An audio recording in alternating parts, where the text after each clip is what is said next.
You know how some property markets operate like a volatile stock exchange, right? Yeah. It's entirely driven by transient expats and short-term flipping. Right.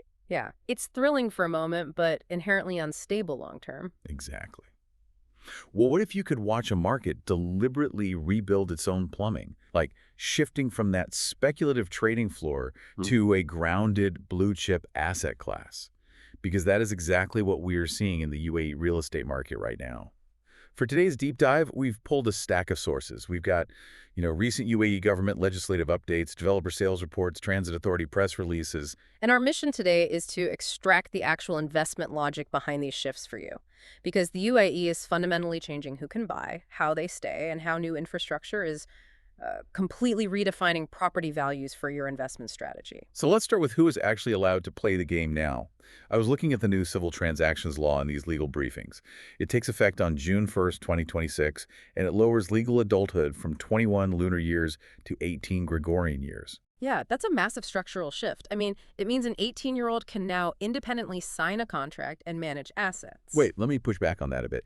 Handing a multi-million dirham real estate contract to a teenager sounds incredibly risky. Are developers really targeting college freshmen, or is this just a legal loophole for their parents? Oh, it's absolutely a mechanism for their parents. For wealthy expatriate families, this is an incredible asset structuring tool. Right, instead of offshore trusts. Exactly. Instead of dealing with complex offshore trusts or facing heavy inheritance taxes back home, a family office can now legally register a Dubai property directly in their university-aged child's name. It gives them total flexibility in transferring wealth. That makes perfect sense, actually. So if foreign families are structuring assets this way, they also need the visa eligibility to match. Which brings us to the Taskin program. The sources note the government removed the 750,000 dirham threshold for individual owners. Right. But for anyone confused, what exactly is Taskin and how does this change the math? Well, Taskin is Dubai's standard 2-year property investor residence visa.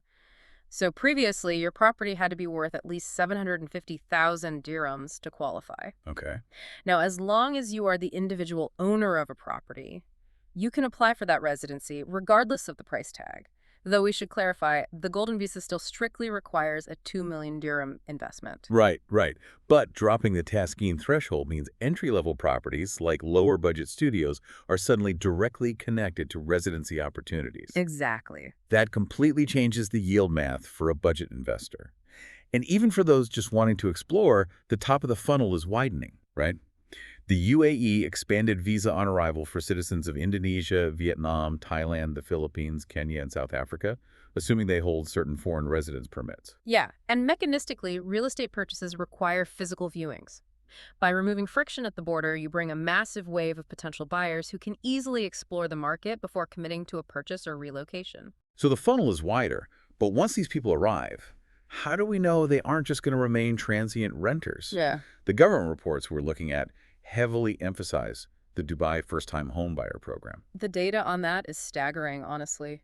The program has already generated over 5 billion dirhams in sales. Oh, wow. Yeah, putting more than 3,200 residents into their first homes with 22 developers participating. Which fundamentally shifts the market. By encouraging residents to move from renting to owning, Dubai is grounding its real estate in sustainable end-user demand. Like, people are buying homes to actually live in them, and they are snapping up quality fast. We have already discussed both projects in detail in separate deep dives, but seeing Aldar's The Orchids sell out a 680 million dirham launch instantly. Oh, yeah, just immediately. Alongside Impiez's 2 billion dirham raw district selling out on day one, it just proves how ravenous that demand is. Exactly. But notice the pattern there. Buyers aren't just throwing money at anything anymore. Right. They react instantly, but only to strong concepts, the right location, and clear lifestyle products. Well, if end-user demand is surging, the definition of a prime location has to stretch. Let's look at the Etihad Rail passenger service. They just launched the first phase, shrinking the trip between Abu Dhabi and Fujairah to just 105 minutes. Yeah. And the full network launches September 30, 2026. Right. Think about the commuter economics here. Transport connectivity radically changes perceived distances. Oh, absolutely. Suddenly, someone can work a high-paying corporate job in Abu Dhabi but pay Fujairah rental prices.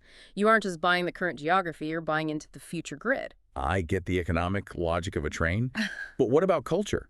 Abu Dhabi is launching Dar Al Funun, which is a Frank Gehry-designed performing arts center on Saadiyat Island in 2030. Can a museum or a theater really move the needle on property values that much? It absolutely can when it creates a cultural cluster. I mean, high net worth individuals don't just buy a beachfront. Hmm. They buy a lifestyle ecosystem. Yeah, that makes sense. Anchoring Saadiyat with international tier cultural institutions massively boosts its long-term appeal for luxury buyers and expats who want a permanent, enriching environment. Right. So to tie this all together, the UAE is making its real estate market more accessible, international, and connected. For you, this means incredible opportunities, but it demands a sharper strategy when choosing your location, your visa approach, and your specific product. The foundation is shifting and the borders are more porous than ever. Which leaves you with a final thought to chew on. If a new rail network and a cultural center can instantly rewrite the economic map of high-value real estate, what completely overlooked neighborhood today might quietly become the luxury hotspot of tomorrow.